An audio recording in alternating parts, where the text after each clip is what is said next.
Салам алейкум, ребят. Валейкум ассалям. Познакомьтесь, пожалуйста, вот новый герой нашей книги.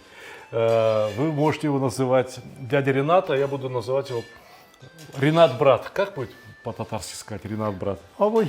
А? Абый. Абы, Ренат Абы. Сыныкэш. Ныкэш. Вот мы так и будем друг друга называть. Сталик Абы, Ренат Абы. Дорогой Ренат, что будем сегодня готовить с вами? Хайрликин, дорогие друзья, добрый день, дорогие друзья. Сегодня мы готовим блюда татарской кухни. В частности, мы с вами приготовим учпучмак, но тот классический, который готовили до картофеля и мяса. Слушай, Он мы у нас уже будет учпучмак уже сколько раз готовили. Уже Да, сколько... мы будем готовить его из тыквы, кабак, и из индейки, курке. То есть классический треугольник, пусть сказать, дореволюционный. Потому что для татар индейка, курка – это было основное блюдо в летний период, когда мясо не резали, крупного скота. А вот индюк, он для татарина в деревне, он даже заменял собаку, А почему не охранял гусь? дом. Почему не гусь? Ну, гуся летом никто не режет, у него есть свое время, осень, когда он уже нагулял жир. И поэтому снег покушал, жирнее снег стал. пожирнее встал, да. То есть у каждого живности в деревне есть свое время, когда его готовят и кушают. А индейка как раз позволяла в летний период и легкий такое, да? бульон приготовить, и какие-то блюда такие, которые насытят и семью. А треугольник – это классическое второе блюдо. Мясо индейки, диетическое, самое диетическое из всех мяс, которые есть. То есть берем утку, берем курицу, берем гуся. Индейка – это самое правильное мясо. Чем мы хороши? Пшак-кирек. Пшак-кирек? Пшак-кирек. Шахкерек мы? Да, вот у нас, смотрите, здесь уже нарезанные кубиками тыквы. Мы берем голень взяли, бедра взяли индейки, нарезаем что кубиками. бедро взял, не грудку, грудку, да, сухая, да, молодая. мы тут уже... Бедрышко от индюка. В индюке очень разное мясо. Грудка одно мясо, бедрышко другое, крылышко что-то третье. И там еще шея есть, из шеи тоже холодец, говорят, варят. Да, есть. Как красиво у вас все получается. А? Мы вам плохого не посоветуем. Если мы вам что-то посоветуем, то только самое вкусное, только от всей души. Понимаете? Потому что книга наша, которую вот, работу над этой книгой мы завершаем в эти дни, сбор рецептов. Эта книга называется «Земля, душа и еда татар». Поговорите с этим человеком, пусть он сам о себе расскажет. Потому что вот настоящий, наконец-то у меня в гостях настоящий татарин Ахсакал, еще и коллега, который тоже, значит, умеет хорошо готовить. И уверяю вас, у него очень хорошие идеи, я с ним поговорил предварительно. И это супер человек, Слушайте его, что он вам расскажет. Спасибо. Моя история, так сказать, похода в кулинарию началась еще в раннем детстве, во время, так сказать, давным-давно, когда я еще учился в школе. Настольной книгой у меня была книга Юнуса Ахмедзянова «Татарская кухня». То есть я много ее перечитывал и в какой-то момент решил что-то приготовить. Выбрал для этого блюдо каштале.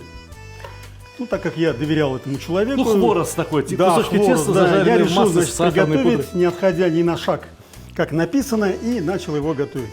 Через некоторое время понял, что какую ошибку совершил я. То есть тогда, видать, в юношеском возрасте я еще не мог ничего делить, а тогда нужно было все-таки поделить. Потому что в рецепте надо было взять слово такое, взять 20 яиц.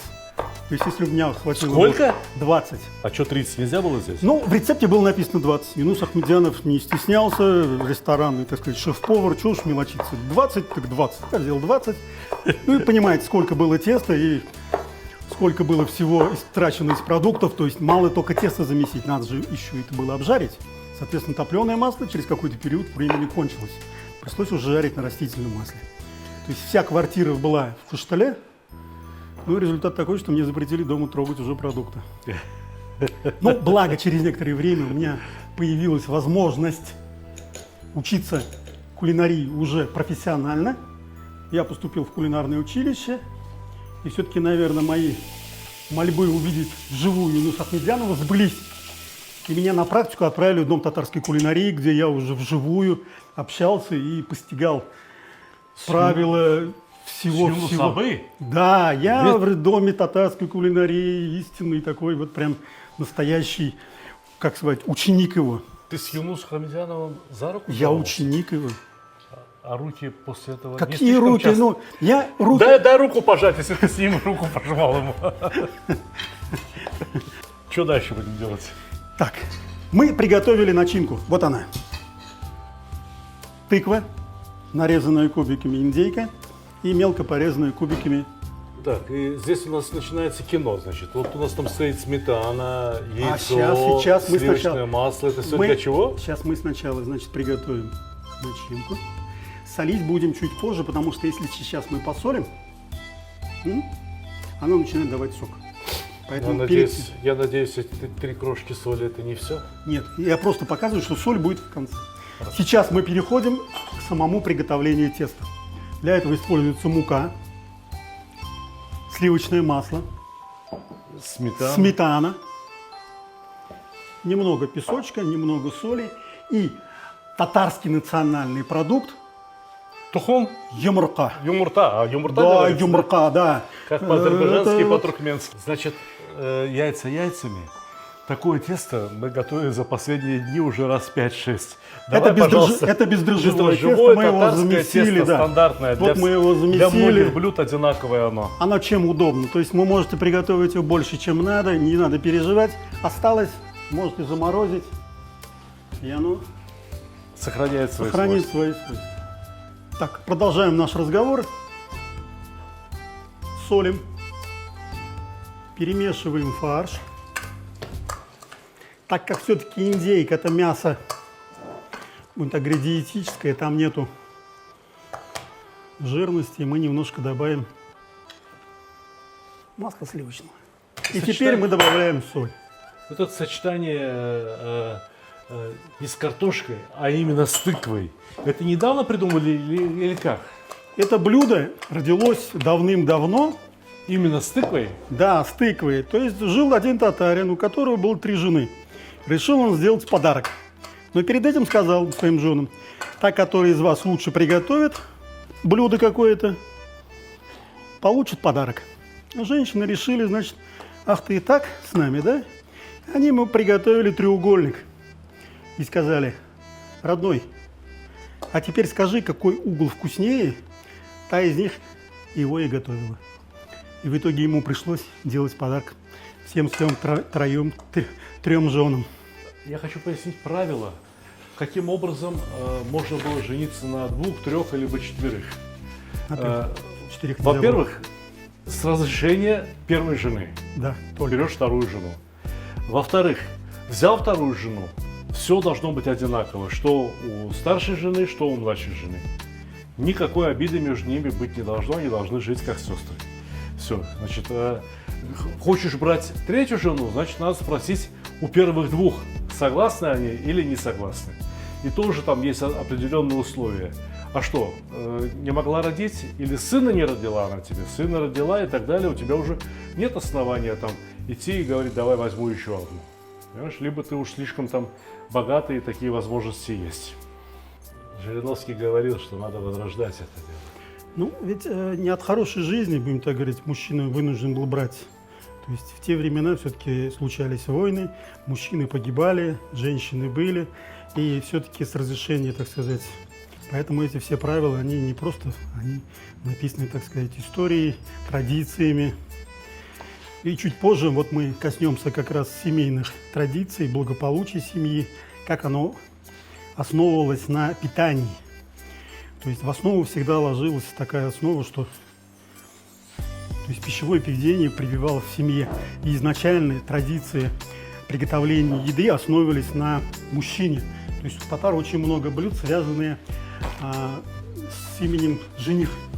У него руки в Пельмени для жениха, перемяч для жениха, блинчики для жениха. То есть во всех народах мира слово «жених» мало, и блюда для него мало. У татар оно достаточно много. Это традиции татар были до революции. Карл Давай Маркс очень почувствуем себя мужчинами. Давай поставим эти эчпочмаки, начнем печь, а? Да, В конце замечательно. концов. Самое главное. Сколько минут, какая температура? 180 градусов, ну, эти небольшие, где-то минут 30. Мы всегда это кушаем с катыком.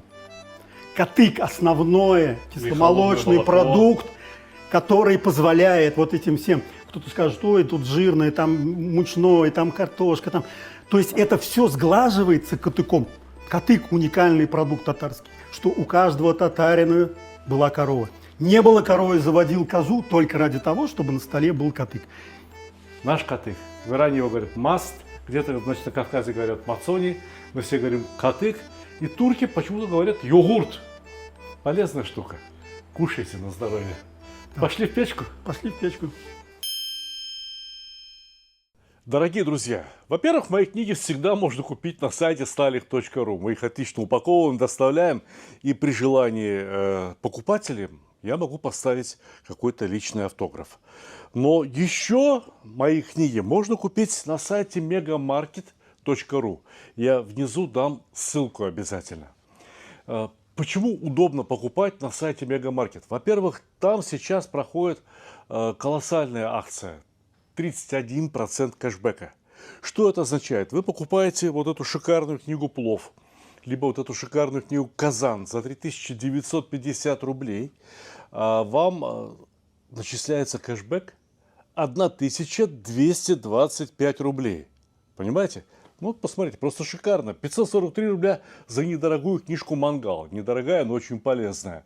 И так далее. Книжка «Сталих Видеобук» никогда не продавалась ни в каких маркетплейсах, а теперь продается на сайте Мегамаркета. И кэшбэк 1178 рублей. Но это еще не все. Некоторые люди ухитряются покупать мои книги. Знаете, за сколько? Вот посмотрите. Человек купил книжку «Мангал» и заплатил всего лишь навсего 18 рублей. Кто-то купил книжку «Плов» и заплатил 40 рублей. Но вот эти люди, вот они уже получили, доставлено покупателям, здесь написано, вот эти книги уже получили люди. «Счастье кулинара», «Сталих Видеобук», «Плов. Кулинарные исследования». Они заплатили, знаете, сколько? 0 рублей. Каким образом? Если вы пользуетесь карточками Сбера, то там начисляются особые бонусы. Сбер спасибо. И многие не знают, как их потратить. Значит, заходите на сайт Мегамаркета, ищите кулинарные книги Сталика Ханкишиева. Потом я вас отдельно хочу попросить. Значит, вот здесь есть возможность выбрать среди продавцов. Выбирайте Сталих Ханкишиев.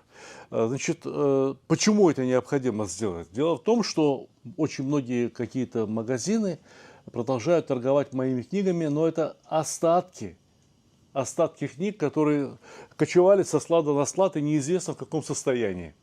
У меня книжечки новые, отлично упакованные, вы получите и будете очень рады. Итак, по Сбер спасибо можно получить даже бесплатно, либо заплатить столько, сколько вам удобно. Можно получить огромный кэшбэк 31%. И кроме того, шикарный выбор для подарка, да и просто для себя любимого. Готовы эчпочмак? Эчпочмаки готовые, которые, да. Давай, пожалуйста, да, один вот разрежем. один мы прямо Хочется, смотрим. хочется же посмотреть, что там внутри, понимаете?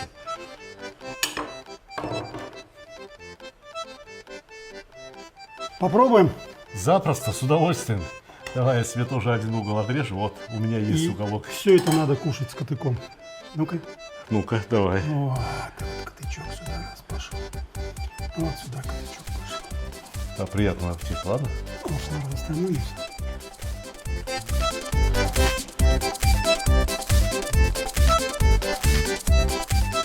Хорошо, очень хорошо. И именно с катыком эта еда чувствуется, что она вот очень комфортная. Я понимаю, что поев такую еду, я потом буду чувствовать себя хорошо, мне не будет там беспокоить, не знаю, желудок, ничего. Понимаете? Катык уникальный. Так что напиток. осталось только поднять вот это татарское блюдо с изображением мечети Кул-Шариф. И, пожалуй, что главный символ татарской кухни – это эчпочмак. Дорогие друзья, ашларыңыз там болсын.